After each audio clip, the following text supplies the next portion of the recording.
Muy bien.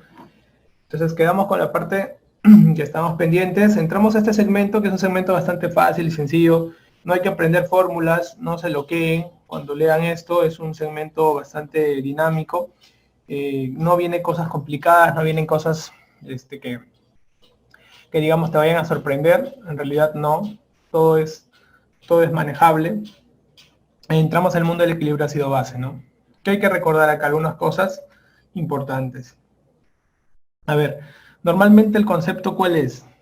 Nosotros tenemos un ingreso de la dieta, aproximadamente de 1 miliequivalente por kilo por día. ¿Ok? Ese es el ingreso de la dieta que nosotros vamos a tener.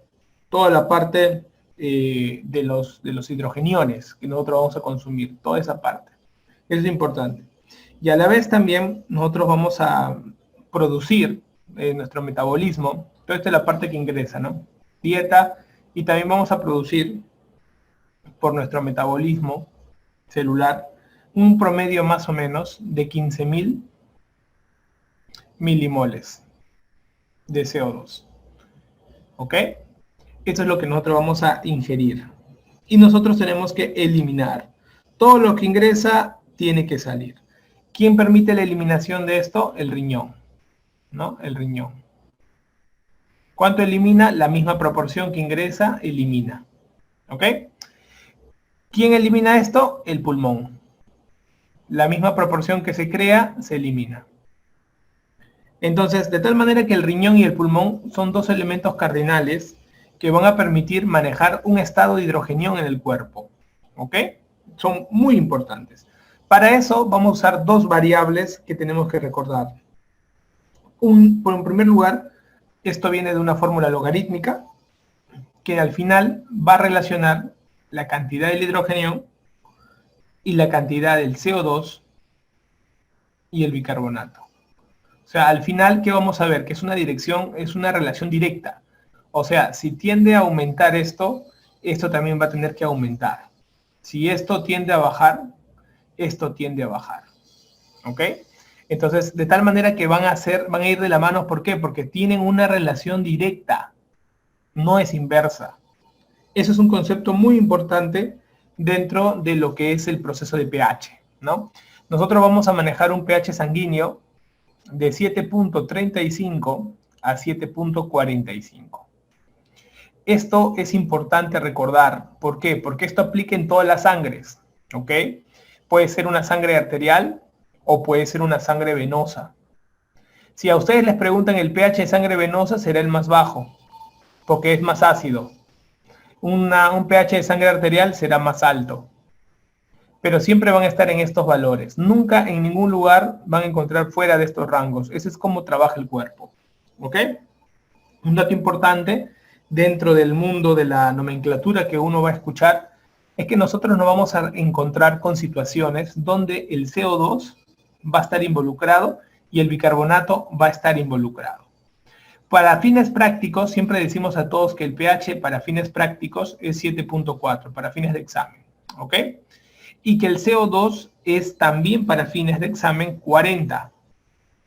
Y el bicarbonato para fines de examen es 24. O sea, si tú quieres trabajar con fórmulas, porque puede ser que te gusten las fórmulas, pero que no sirven de nada en ningún examen, puede ser que tú quieras trabajar con un número, trabaja con estos números. Son números mantenidos que no han ido variando, ¿no? Pero siempre hay una variabilidad. La variabilidad puede ir de 0,5 a 0,4, ¿ok? De 0,4 a 0,5, en realidad, para ser 7.35 a 7.45, ¿ok? Entonces son pequeños detalles, ¿no? Que ustedes pueden encontrar.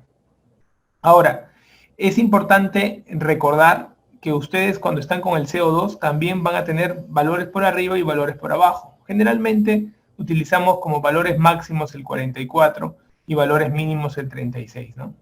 Y acá usamos como valores máximos, ponte el 26 y valores mínimos el 22.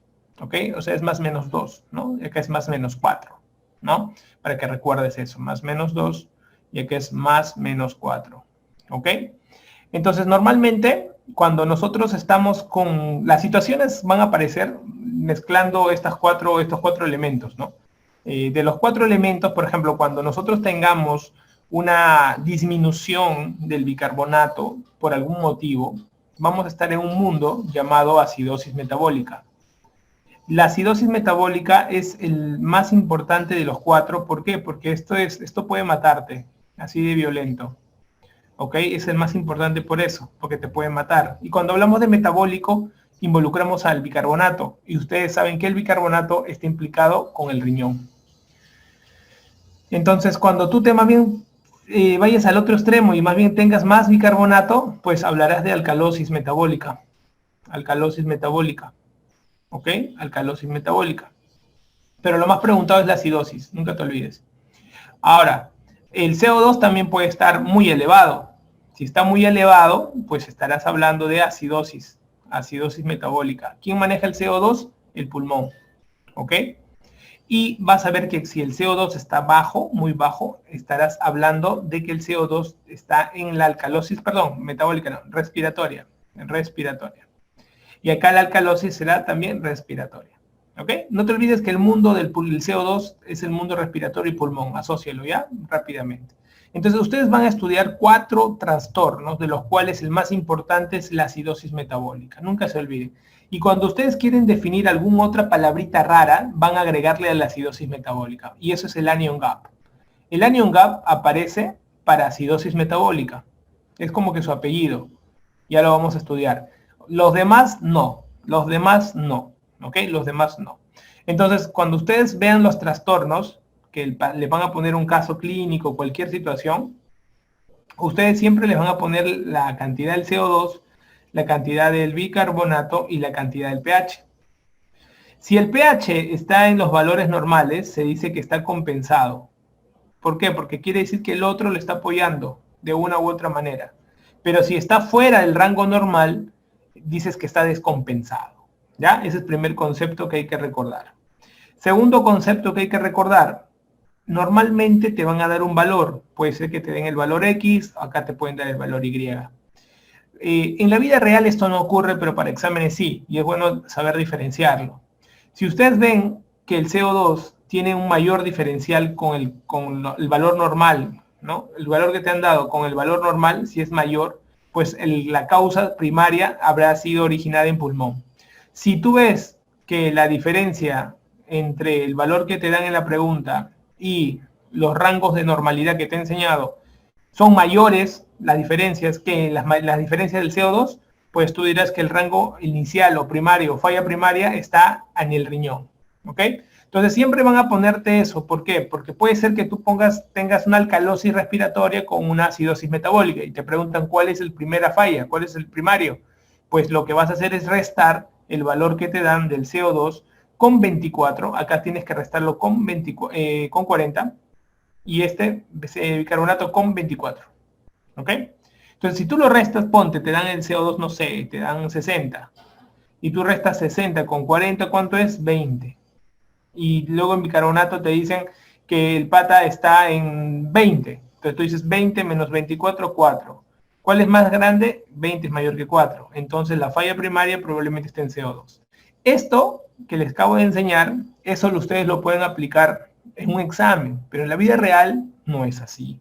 En la vida real nos valemos de más datos. Y esos mayores datos, en la vida real, esas mezclas, porque no vayas a entrar a la residencia en primer año y te pones a restar y el doctor, mire, acá que está pasando algo más. Claro, puede suceder una cosa más. ¿Por qué? Porque pueden haber mezclas, pueden haber tripletas, donde puede hacer más cosas, ¿no? Pero con fines de pregunta para el examen que nos estamos preparando, esto es, digamos, lo más básico de lo básico que tú tienes que tener en cuenta cuando enfrentes cada una de estas patologías, ¿ya? Porque no te van a pedir ninguna fórmula absoluta, no te piden fórmulas. ¿Por qué? Porque es un tema dinámico. Es tan dinámico esto que no hay nada absoluto. Entonces, normalmente nos ubicamos con cosas básicas para el equilibrio ácido-base y ya cuando estás dentro del hospital incluso vemos el exceso de base y todos esos detalles, pero son conceptos que no van a formularte, digamos, en el día a día. ¿Ok? Pero es bueno que tú sepas a qué te enfrentas porque es un tema rentable. ¿Por qué es rentable? Porque es corto, pero vienen muchas preguntas. ¿Ok? Entonces vamos a hablar de la acidosis respiratoria. ¿Ok? En la situación en la cual hay un aumento de CO2 desproporcionado. Cuando tú veas en un paciente un aumento de CO2 desproporcionado, rápidamente tienes que pensar que algo está sucediendo con todo el sistema respiratorio. O sea, no solamente el pulmón es un elemento, que puede ser el EPOC, lo que tú quieras, puede ser un elemento. Pero aparte tenemos el diafragma, también es otro elemento importante.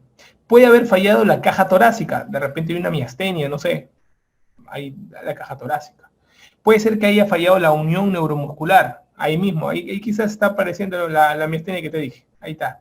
O puede ser que esté fallando el nervio, de repente un Guillain-Barré, no sabemos. O puede ser que esté fallando toda la parte inspiratoria, desde arriba, medular, de repente una lesión medular, no sé, o de repente el centro respiratorio en el bulbo, puede ser un ACV, o sea, date cuenta, muchas causas cuando fallan en el sistema respiratorio, todo el aparataje para que tu pulmón se pueda mover, están ahí las causas. Y a cada una tiene miles de causas.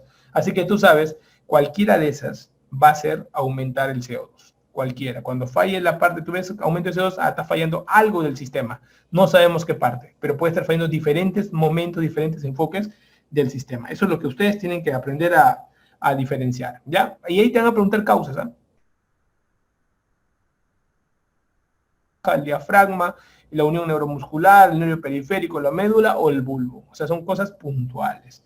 La clínica generalmente va a estar direccionada al que el paciente generalmente tiene un cuadro de taquipnea, ¿no? Taquipnea. ¿Por qué? Porque el CO2 es el principal estimulador, principal estimulador de la respiración. Y como está elevado, hace taquipnea para que pueda barrer. ¿Ya? Entonces, eso nunca se olviden.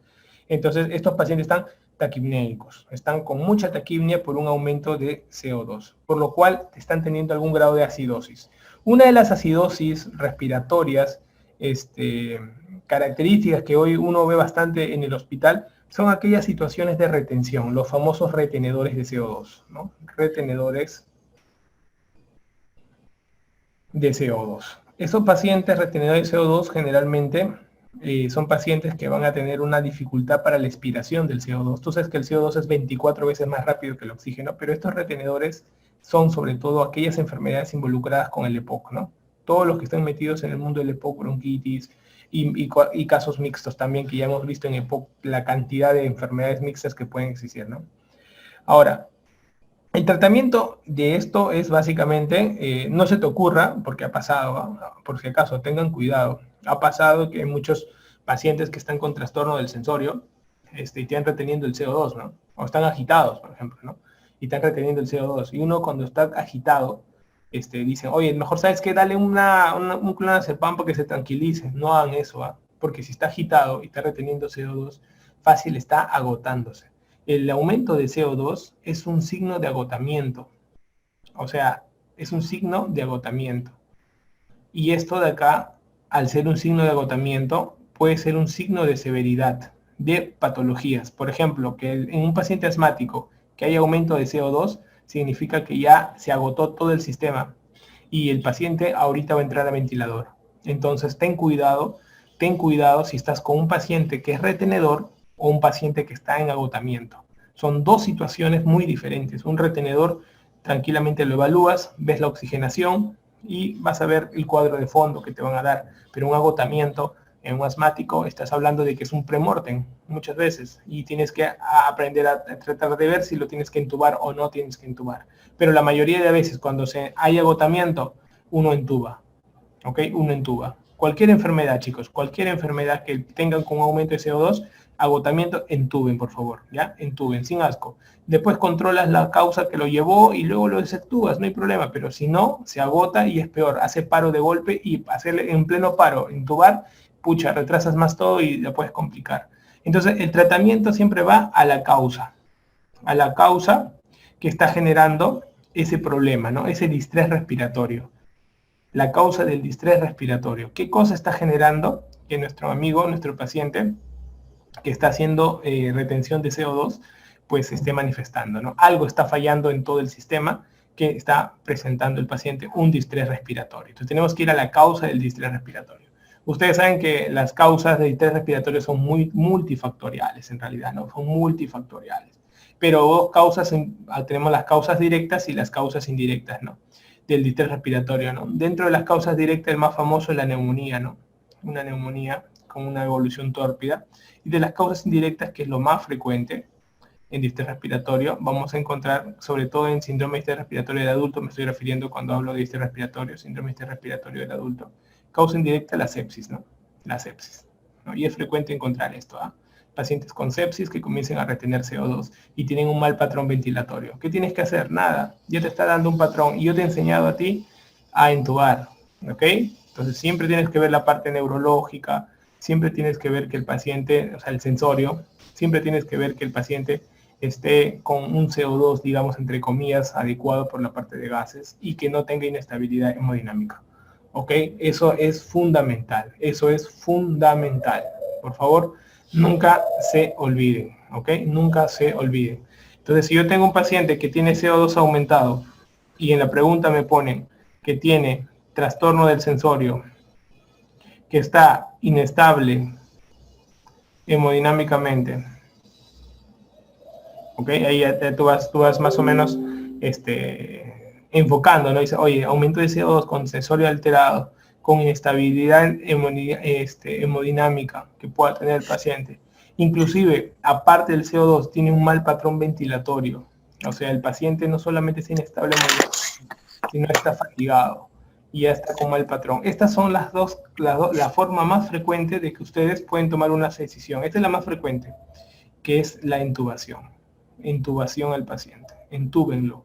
El paciente tiende a tener síntomas adrenérgicos cuando antes que lo intubes está sudoroso, y tú dices, oye, ¿por qué está tan sudoroso? ¿No tener un infarto? No, es así, es previamente por toda la fatiga que está teniendo, la fatiga neuromuscular, ¿ok? La fatiga neuromuscular es un elemento fundamental, determinante, que les pasa por alto en la mayoría de médicos, y lo que hacen es, no, vamos a esperar un rato a ver con el oxígeno si mejora. No, desde que ya aumente el CO2, chicos, en un paciente que tiene estas características, ustedes tienen que ser agresivos, tienen que intubar, tienen que avisarle que lo van a intubar, lo tienen que sedar, luego de sedarlo, ya comienzan el proceso, ¿no? Entonces nunca se olviden de esto, ¿ya? De esto es clave, esto le va a salvar la vida a ustedes como residentes y van a aprender a tomar decisiones rápidas. Nunca dejen pasar a un paciente que esté agotándose, porque se va a agotar en la noche y no va a haber nadie quien lo entube, ¿ya? Muy bien, acá te he puesto diferentes puntos. Alcalosis. En el caso de la alcalosis, ¿qué hay que recordar? Ustedes saben que para hablar digamos, de la alcalosis respiratoria, lo básico de la alcalosis es la estimulación al centro respiratorio, ¿no? O sea, cualquier momento, cualquier cosa que estimule el centro respiratorio, estimulación del centro respiratorio. Cualquier cosa, ¿ya, chicos? Tenemos, por ejemplo, la ansiedad. Si tú estás ansioso, por ejemplo, hoy en día vivimos un ambiente de ansiedad, harta ansiedad. Incluso se está viendo más crisis de pánico que están llegando a los hospitales, a pesar de que el paciente o los pacientes, todos ustedes, imagino, tienen familiares, personalmente yo también, que todos estamos pendientes, ¿no? Y tenemos algún grado de ansiedad en estos tiempos. Pero esta ansiedad que ocurre hace que aumentes tu respiración, estimulando el centro respiratorio. Al aumentar tu respiración, lo que va a ocurrir es que el CO2 va a comenzar a disminuir. ¿Por qué? Porque se elimina más rápido que el oxígeno. Entonces el CO2 disminuye y al disminuir el CO2, ¿qué es lo que va a ocurrir en la sangre? Lo que va a ocurrir en la sangre son diferentes desencadenantes que de una u otra manera van a hacer que el pH comience a aumentar. ¿Y por qué el pH aumenta? Porque comienza a desaparecer los hidrogeniones. Los hidrogeniones, tú sabes que indirectamente estos crean hidrogeniones. Entonces, si esto baja, entonces los hidrogeniones también van a bajar. La concentración de hidrogeniones va a bajar, porque hemos dicho que esto es un nacimiento directo. Entonces, los hidrogeniones, al bajar porque baja el CO2, ¿qué va a ocurrir en la sangre? Aumenta el pH. Entonces, ¿qué sucede? Muchas moléculas, por ejemplo, una molécula negativa es la albúmina. La albúmina muchas veces está acompañada de hidrogeniones, porque como es negativa, atrae el hidrogenión. Pero cuando tú ves que la situación es de que los hidrogeniones en sangre están disminuyendo, lo que hace la albúmina es libera hidrogeniones para poder compensar. Entonces comienzan a aparecer más moléculas de hidrogeniones en estos pacientes para que puedan compensar la ausencia de hidrogeniones. Pero ¿qué ocurre con la albúmina? Si ella libera, la albúmina se queda sola. La albúmina cuando se queda sola, tú sabes que la albúmina la albúmina es una molécula que no le gusta, una proteína que no le gusta estar sola, siempre le gusta estar bien acompañada. Entonces, ¿y quién es el galán de la sangre? El galán de la sangre es el calcio. Entonces el calcio es recontra positivo, entonces se acerca a la albúmina y está junto a ella. Pero al hacer esto, ¿qué ocurre con el calcio? Indirectamente, al meterse con la albúmina, nuestro amigo calcio lo que ha hecho es que el calcio sérico comience a disminuir. Y esto, al disminuir en la sangre, origina un fenómeno que se llama tetania. Entonces comienzan a haber efectos tetánicos, efectos de tetania. Efectos de tetania. ¿Cómo los ves los efectos de tetania? Pues el paciente va a sentir como parestesias. Parestesias. ¿Dónde? En los lugares más digamos, con más facilidad de que uno se pueda percatar. Sobre todo la cara, el rostro. Entonces, ¿qué ocurre? El paciente está con ansiedad, llega a la emergencia porque siente que tiene parálisis facial. Así vienen muchos. Doctor, mire mi cara, mire mi párpado, cómo me late. ¿Es por qué? Porque está ansioso.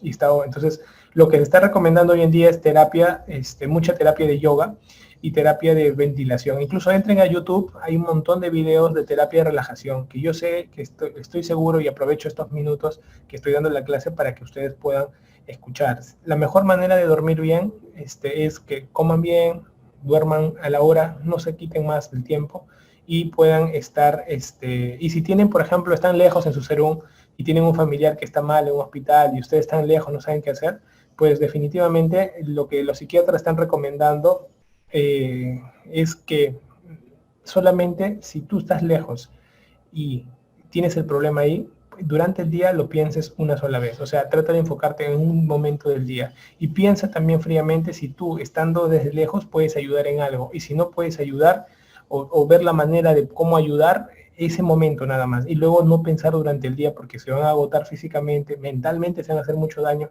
y probablemente de manera práctica de repente no puedan colaborar tanto también porque están lejos. Entonces, todas esas situaciones uno tiene que aprender a sobrellevar. ¿Ya? Porque es fácil hablar, ¿no? Pero vivirlo es complicado.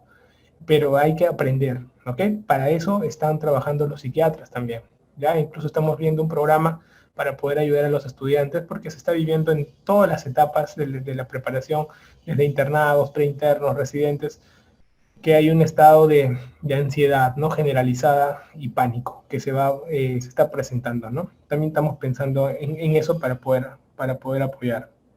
Entonces, aparte de la ansiedad, también hay otras situaciones, por ejemplo, la fiebre, ¿no? La fiebre hace que haya alcalosis y eso hay que tomarlo en cuenta.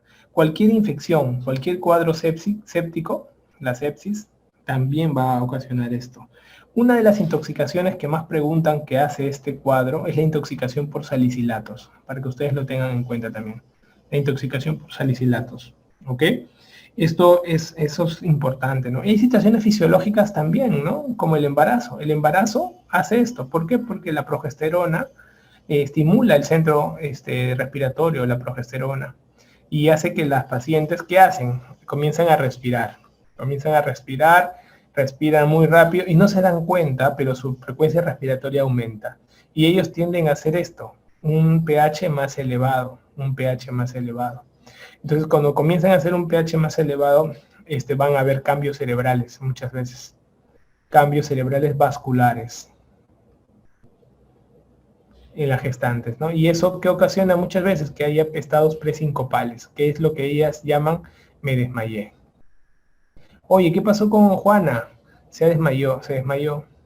¿Y por qué se desmayó? No sabemos. Ha habido cambios vasculares asociados a este aumento de alcalosis que está habiendo por el aumento de la respiración. Entonces va a ser de que ella se desmaye por esos cambios que pueden haber. Entonces hay situaciones que van a ir explicándose de ello, ¿no?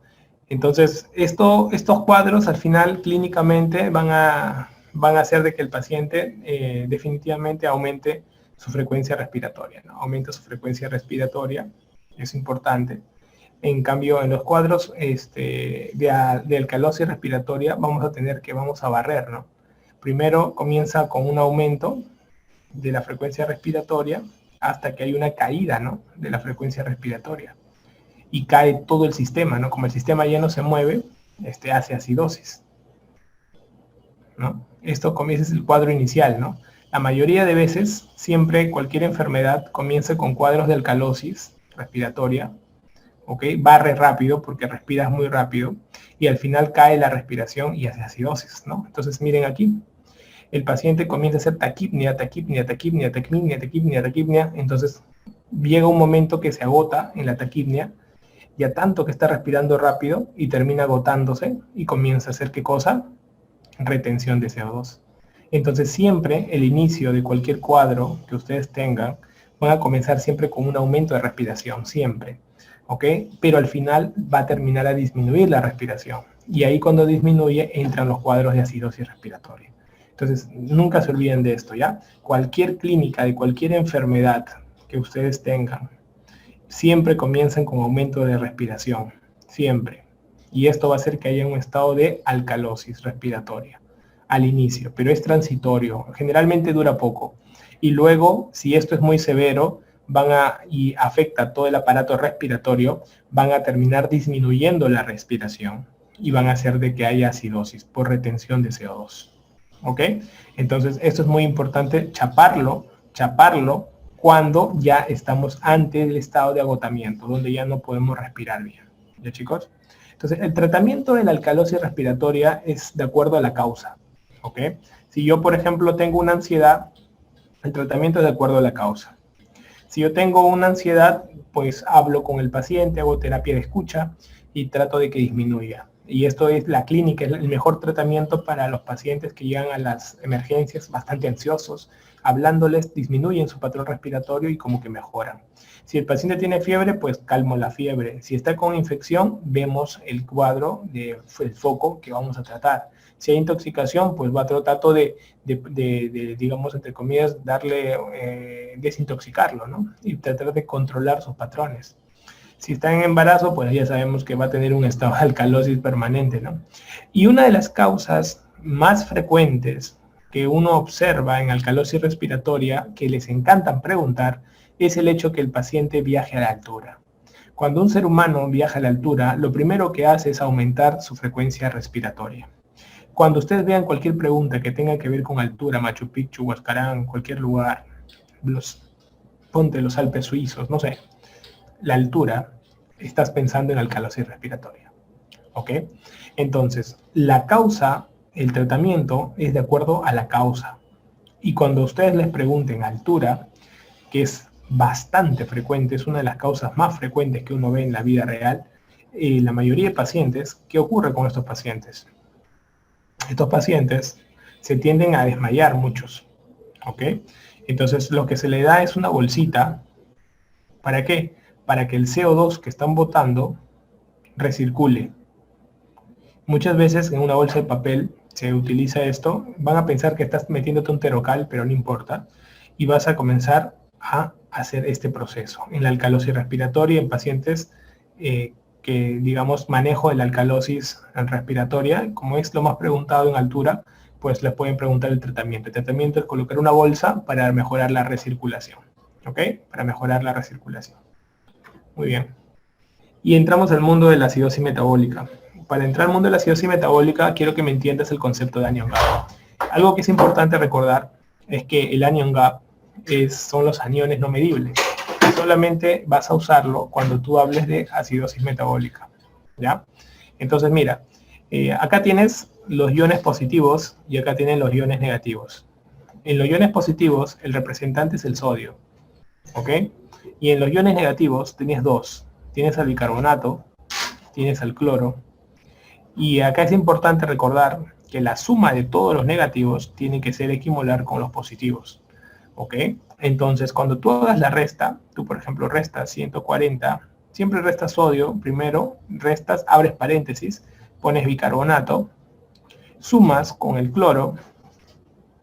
¿Cuánto es el valor? El valor será aproximadamente de 10. Entonces, el anion gap tiene un valor generalmente actualmente ya estamos usando de 10 a 12. Antes era de 8 a 12. Pero usamos ahora de 10 a 12 como norma estándar.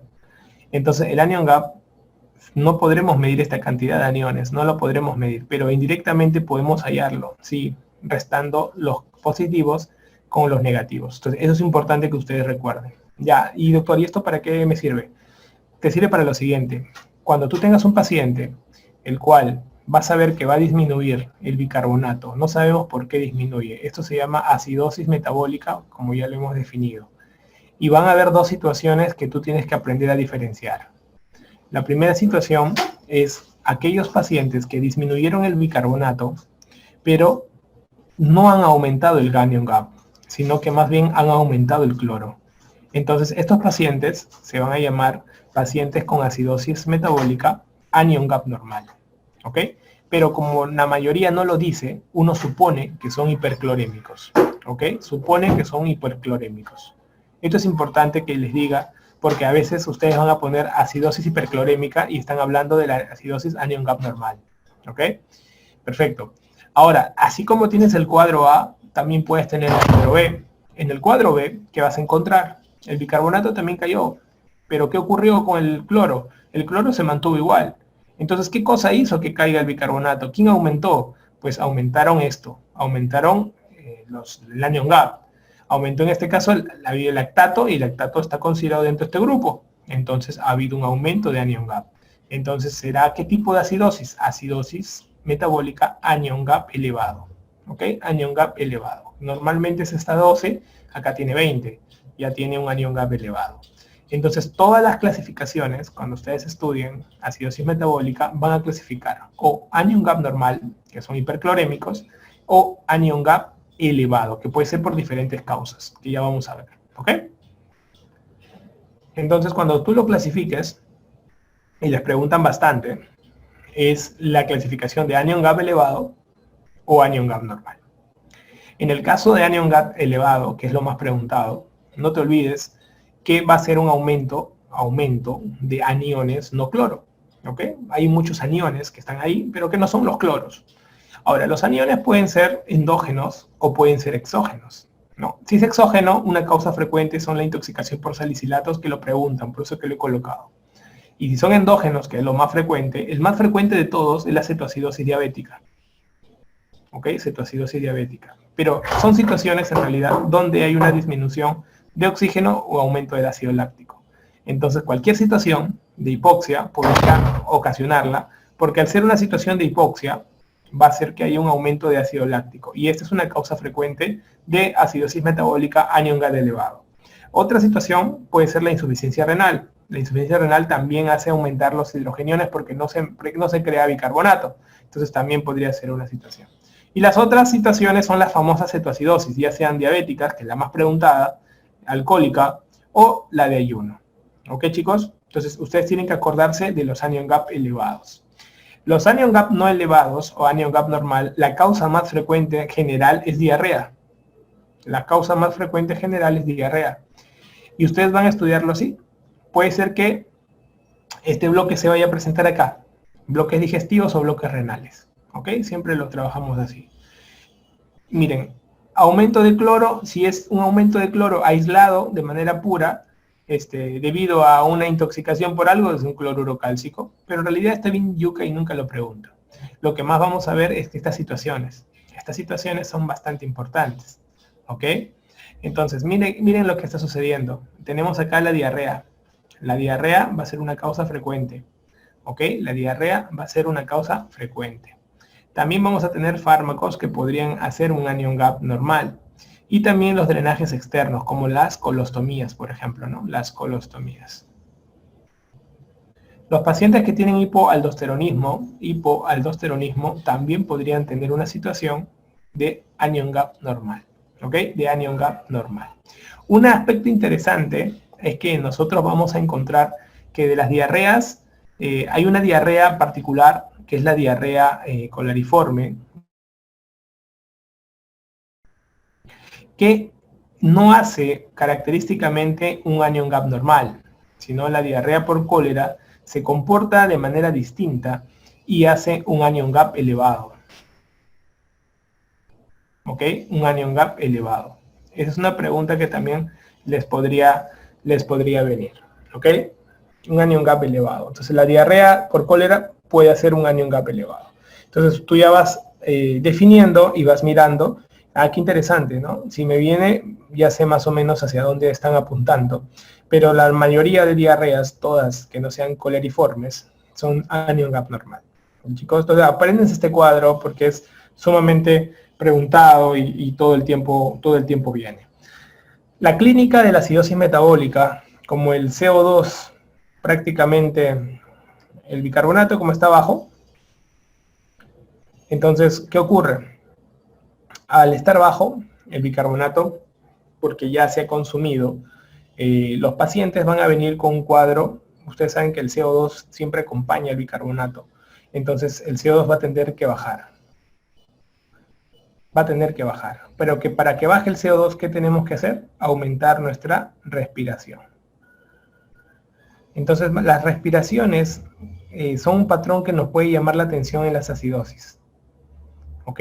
Cualquier patrón que aumente la respiración, generalmente es una respiración bastante amplexada, o sea, bastante jadeante, las típicas de acidosis, ¿no? Es como que estuvieran muy agitados, como si hubieran corrido, no sé, una vuelta a la cancha. Son bastante jadeantes. ¿Por qué? Porque buscan botar la mayor cantidad de CO2, ¿ok? Buscan botar la mayor cantidad de CO2. De tal manera de que puedan compensar de una u otra manera ese cuadro de acidosis que está viendo, ¿ok? Ese cuadro de acidosis que está viendo. Entonces, de una u otra manera, tratan de compensar. Siempre el CO2 va a buscar compensación, siempre va a buscar la compensación. Es una respiración jadeante. Una de las más características es la respiración de Kussmaul, ¿ok? La respiración de Kussmaul, que es una respiración de acidosis, que ustedes van a encontrar en cualquier situación de acidosis, van a ver que hay una respiración bastante jadeante, característica que buscamos en ese momento al barremos la mayor cantidad de CO2, como que busca llevar a un equilibrio de una u otra manera, terminan complementándose, ¿ok? Terminan complementándose. Entonces, es un detalle bastante característico que se puede encontrar en los pacientes y uno a veces pasa desapercibido, ¿no? Y trata siempre el cuerpo de compensar. Si el riñón está afectado, pues comienza de una u otra manera a compensar el pulmón, ¿ok? No se olviden que el riñón compensa más lento y el pulmón compensa más rápido. ¿Por qué? Porque está a la mano, la respiración está a la mano. Que el riñón comience a trabajar con el bicarbonato es más lento, siempre es más lento, ¿ya?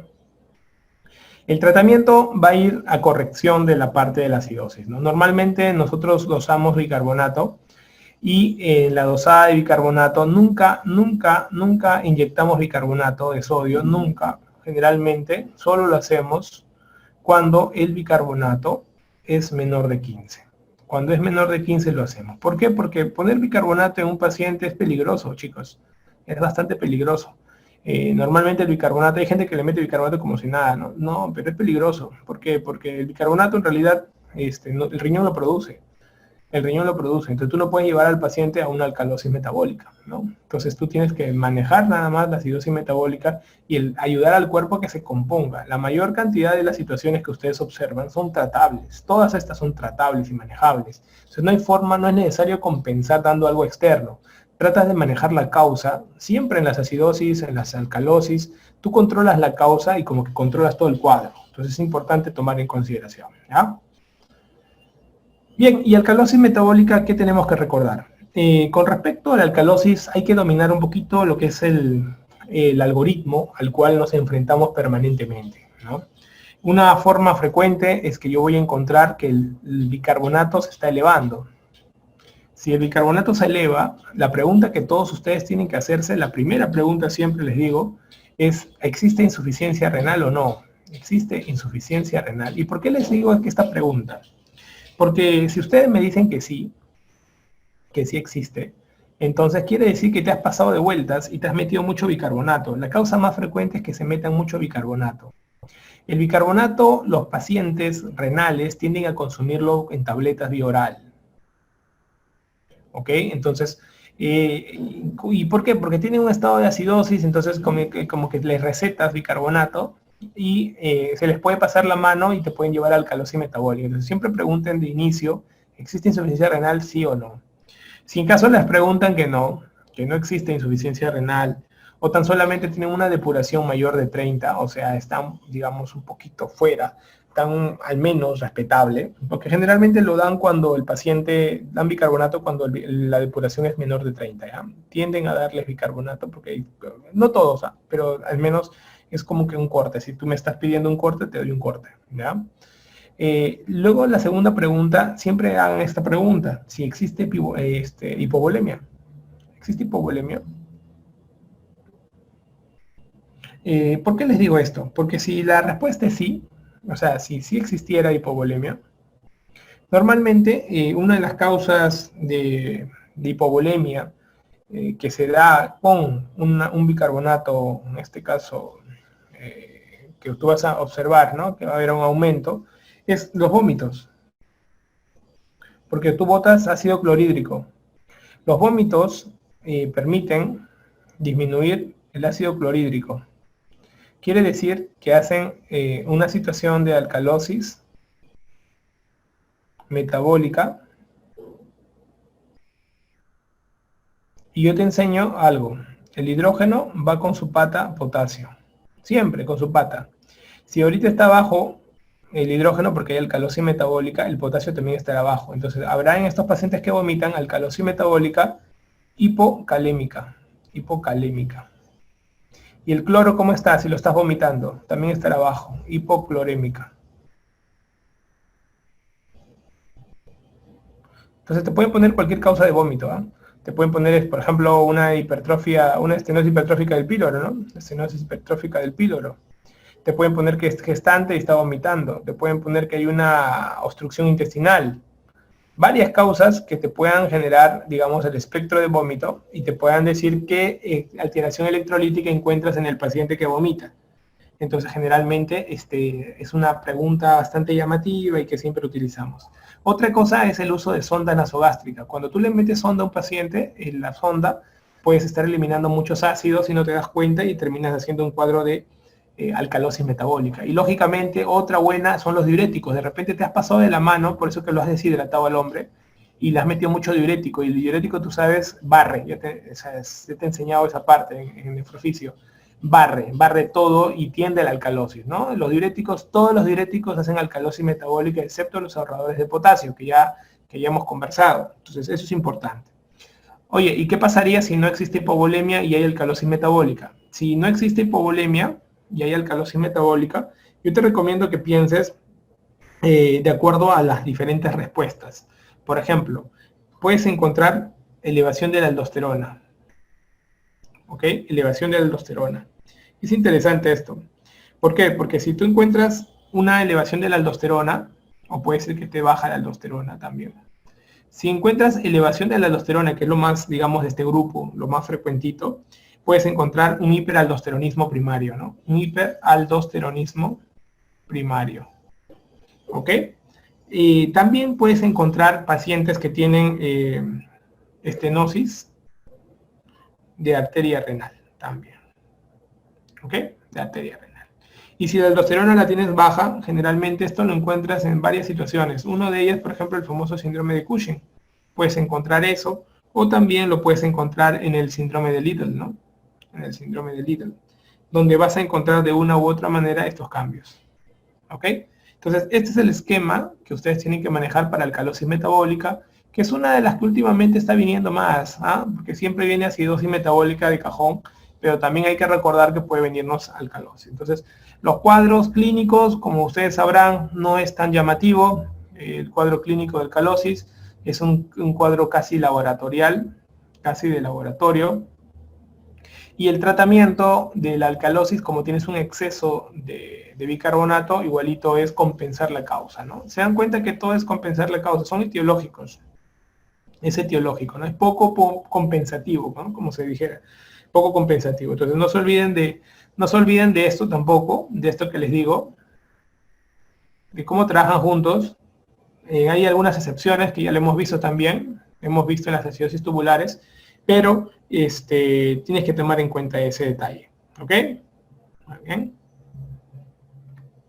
Perfecto, chicos. ¿Se dieron cuenta? Es un tema corto, simpático, pero que tiene mucha rentabilidad. O sea, vienen muchas preguntas, pero de lo mismo. O sea, ninguna más compleja. En realidad, esto es sencillo, pero sí tienes que recordar los algoritmos que te estoy haciendo. ¿Ok?